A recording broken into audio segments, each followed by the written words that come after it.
Shortly after the election, someone noticed that in Antrim County, there was a weird anomaly. A location that was typically overwhelmingly Republican was inverted for the Democrats. This woman asked for an audit to check this, and it turned out 6,000 votes had been flipped from Trump to Biden. Now, initially, this was reported as a glitch or an error. Later, they said it was a human error, and that explains everything. Nothing to see here, folks. The Dominion voting machine was totally fine. It's a person who made the mistake. Now, that's still the official stance of the Democratic officials in Michigan. But following this, Republicans demanded an independent audit of the machines, a forensic analysis. They did that. A Michigan judge this morning ruled that this analysis could be released, and the report is absolutely insane. According to the forensic analysis, they say that it's intentional, that these machines generate a widespread error resulting in adjudication where election personnel with no chain of custody, with no audit track or any record whatsoever, can essentially decide where the votes go. Now, I believe, even though YouTube has issued these rules about whether or not you can make claims of fraud in Donald Trump in the election, this should fall under news reporting. So I will go on to stress that what I'm about to report to you is coming from a forensic audit released by a judge with a judge's approval that may have an impact on this election. And it is not going to be my opinion. I'll give you my opinion on other issues. We also have major breaking news out of Wisconsin, a victory for Donald Trump that may result in hundreds of thousands of votes being discarded because they said claiming you're indefinitely confined due to COVID is not legitimate. However, I don't know if Trump will still win in the long run. It is a victory in a sense, but there's still an uphill battle here. The bigger news, I just don't even know what to think about this. We've got a story from Epoch Times, which is not NewsGuard certified and considered to be more pro-Trump. And all the other outlets that are saying, don't believe the forensic analysis. These are Trump supporters and they're lying. Listen, you want a forensic analysis, you got one. They've made their conclusions, and they have said they believe that Michigan should not be certified, their opinion. And if that's the case, then as of right now, that would not change the outcome of the election nationwide. YouTube's taking this video down. I wouldn't be surprised. Here's the first report. Before I get into the hard PDF and the breakdown from Epoch Times, I want to show you what Detroit News said. Michigan judge allows release of report on Antrim County voting. They say a Michigan judge decided Monday that supporters of President Donald Trump may publicly release and discuss information they've collected from an analysis of voting machines and data in Antrim County. Notice how they frame it. Trump's supporters, instead of saying an MIT-trained Harvard degree analysis, because that's the reality of what we're dealing with. This is a propaganda war, my friends. That's why YouTube has told everybody they'll shut you down if you say the wrong thing. Eric Grill, an assistant attorney general representing Michigan Secretary of State Jocelyn Benson, warned the analysis is inaccurate, incomplete, and misleading. Why? You're not the forensic analyst.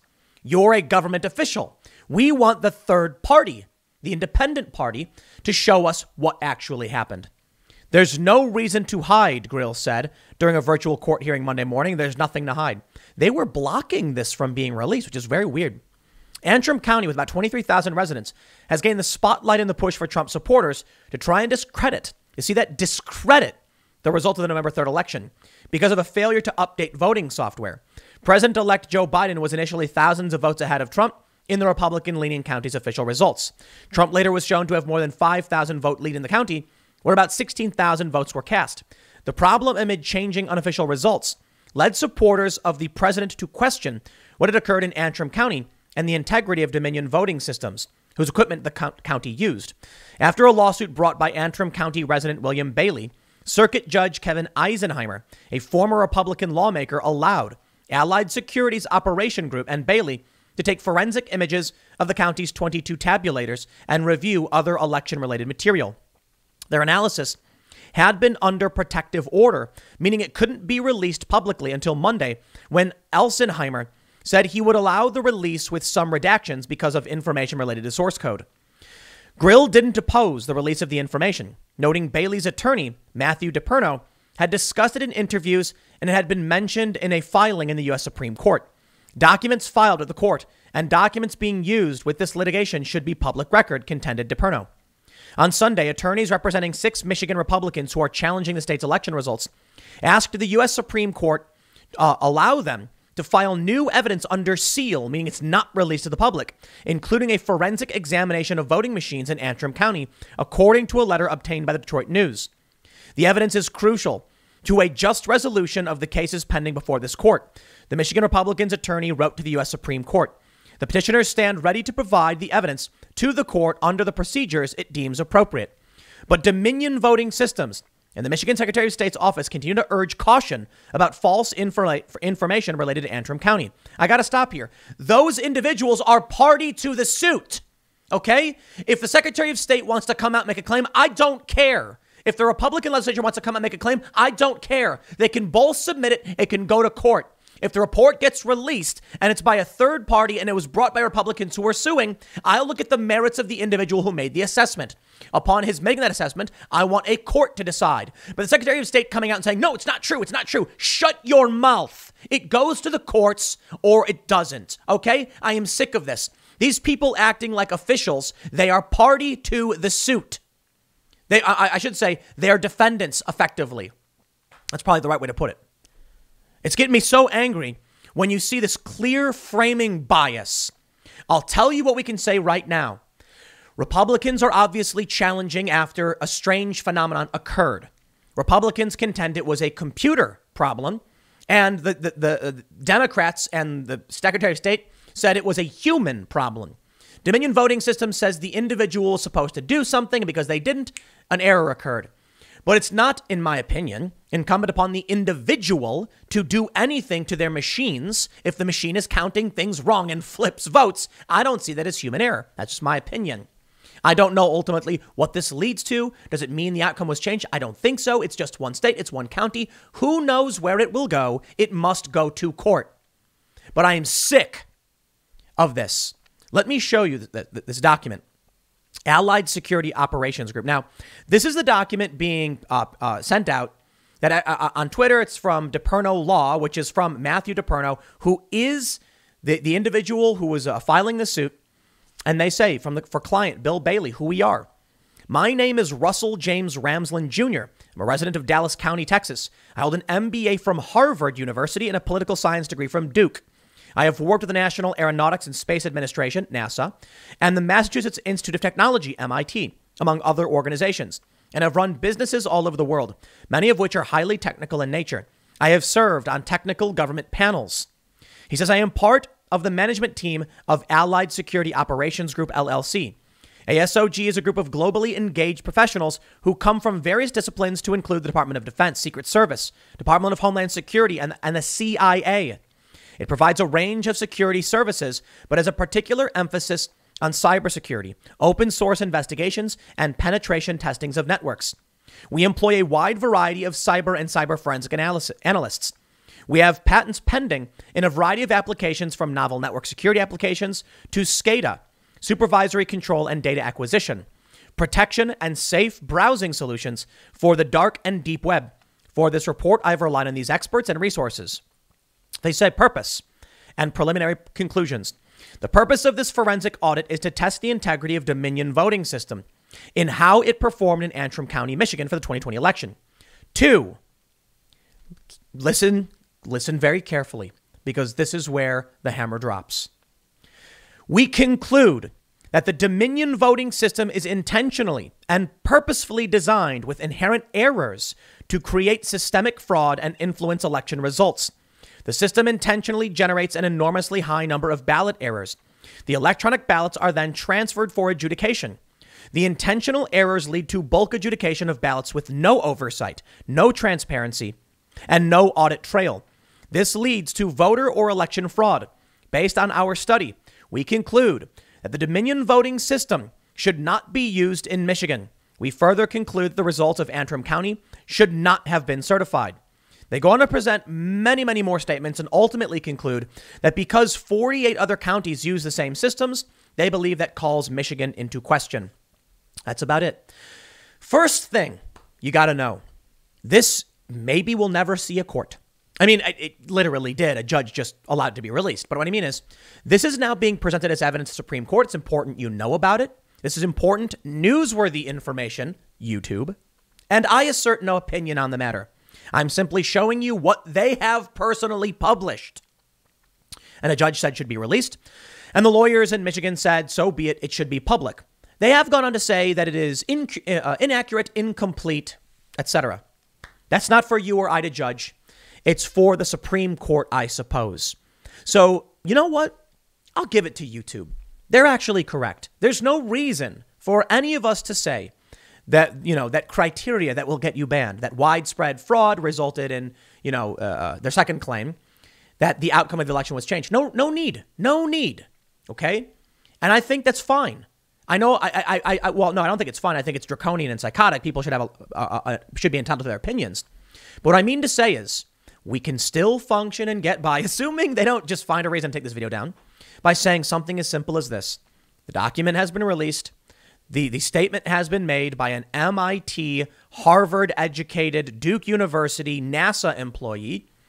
This is an individual of the utmost credibility, and it must go to the Supreme Court, and they can make their decision.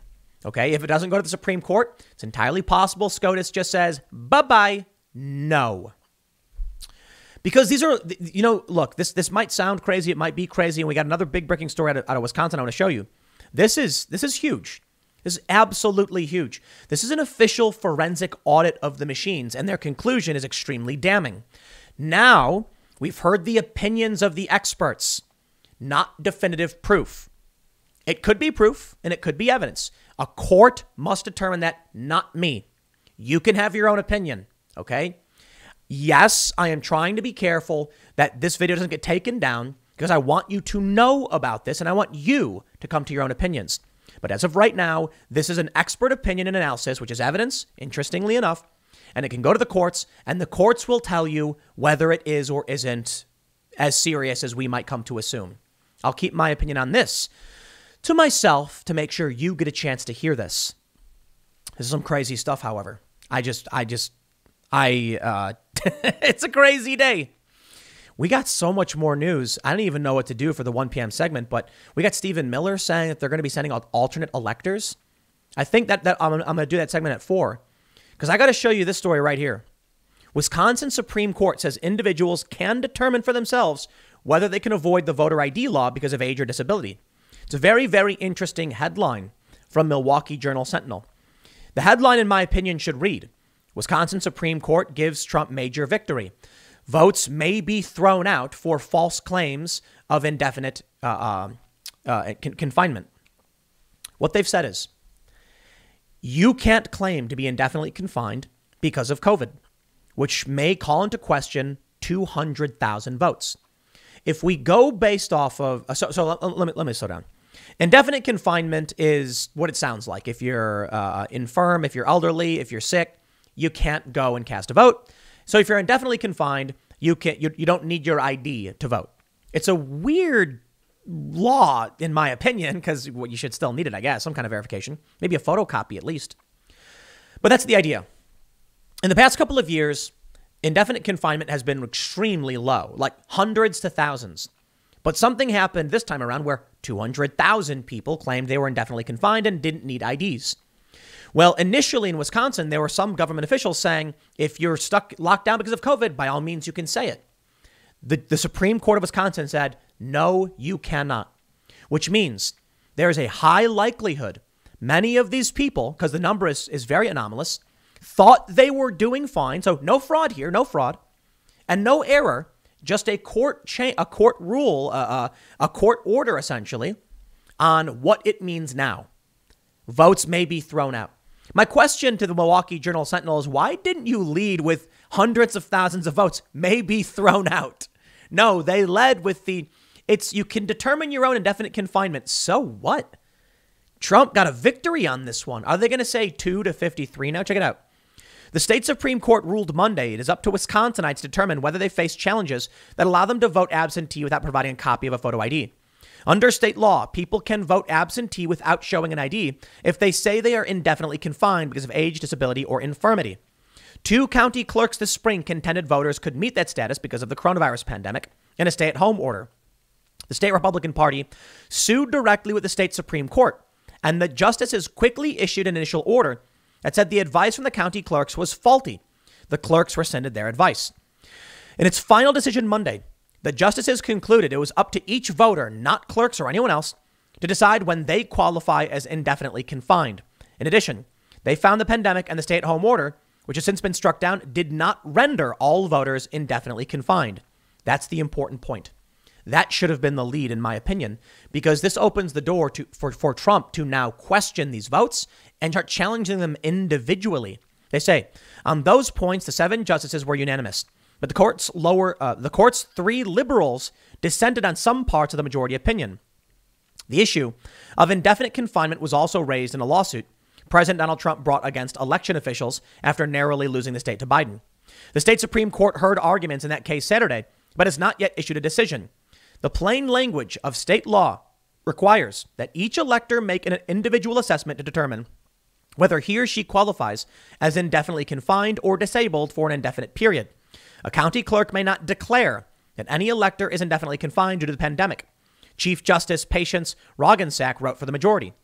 The majority decision stated, if voters falsely claimed they were indefinitely confined, their ballots would not count. But the court did not give license to throw out large numbers of ballots without making determinations about the status of each individual voter, as Trump has sought in a separate lawsuit, which means Trump could now start individually targeting many, many different people. I'm sorry, it's going to be easy. This is why it's a big victory for Trump. We've already seen what the Voter Integrity Project has done. You can just get voter data.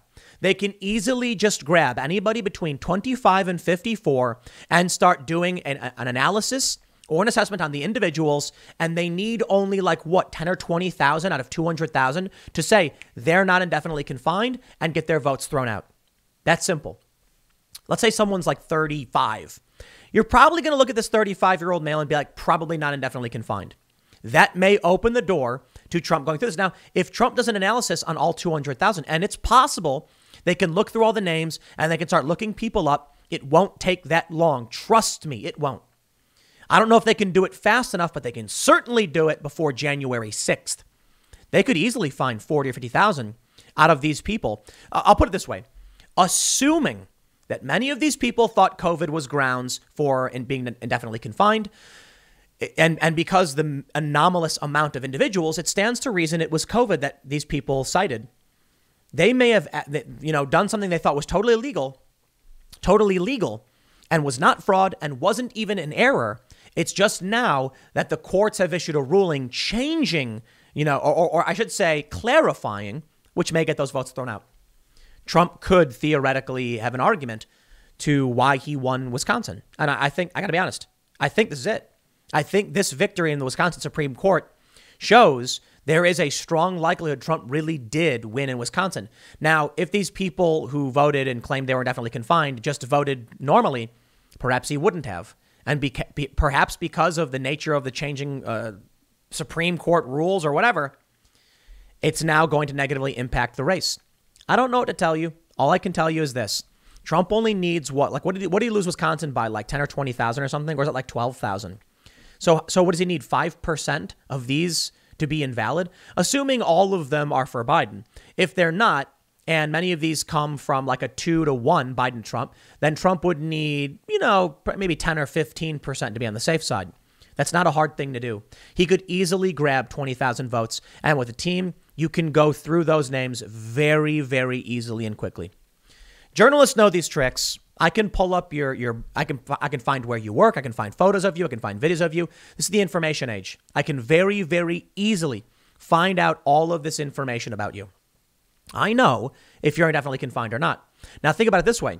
Imagine some of these people very easily, they go through the list of voter data and they find 25-year-olds, 30-year-olds.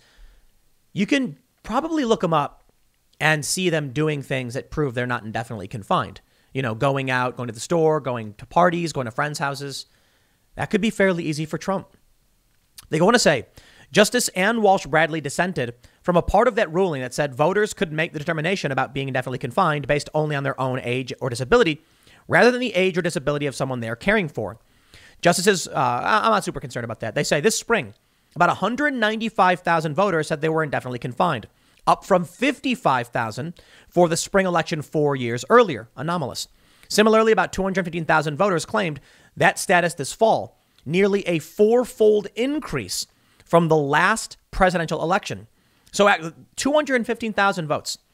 Some Republicans saw the increase as a sign that some voters are trying to get around the voter ID law. But Democrats and some election officials said a large increase wasn't a surprise during a pandemic that put people with certain pre-existing conditions into high-risk categories for COVID-19. They also noted many of the indefinitely confined voters already had an ID on file with the clerk or had shown one in a previous election. As we've heard, that is not grounds for indefinite confinement. I think Trump has an argument for how he won Wisconsin, and I think if he goes through it, he can easily prove it in the courts. And then I don't know what you do. Because when you look at this Wisconsin stuff, you look at this Michigan stuff. Oh, boy. Today's the Electoral College vote day. Now, I'll tell you what really matters. Right now, they're going to say, again, it's over. The Electoral College voted. Trump lost. According to Stephen Miller, who works for the Trump campaign, each of these states is going to be sending alternate electors casting their ballots to Congress. Here's what's going to happen. On January 6th, if that's the case, Mike Pence is going to be holding up 2 envelopes that say Pennsylvania on it. And he's going to be going, Joe Biden, Donald Trump, Joe Biden, Donald Trump. And he's got to choose which to count. And I think what will happen is he'll say, we have competing electors from these contested states. I will not be counting either of the states' votes because they are not in alignment on as to what their votes are. He could also say that the federal government takes the word of the state legislatures over anyone else, and the state legislatures have said Trump. I don't think that'll be the case. I think Pence would end up saying, I'm not counting these if there's 2 envelopes. It's not really going to be 2 envelopes. I don't exactly know how it'll play out. But he may just say, I'm not counting this. Trump could win a contingent election. This is so crazy. It's like something happens every week. I want to just say Trump is out. But there's that lightning bolt's chance, triple lightning strike. We don't even know what's going on right now, especially with this report from Michigan. Trump could invoke, what is it, Executive Order 88 or something on foreign interference. We'll see. I'll leave it there. You want to see things get spicy? I'm saving the biggest for 4 p.m. Go to youtube.com/Timcast. Type this in, youtube.com/Timcast. When you press enter, you will go to a different YouTube channel. I have multiple channels. Check it out at 4 p.m., and I will see you all then.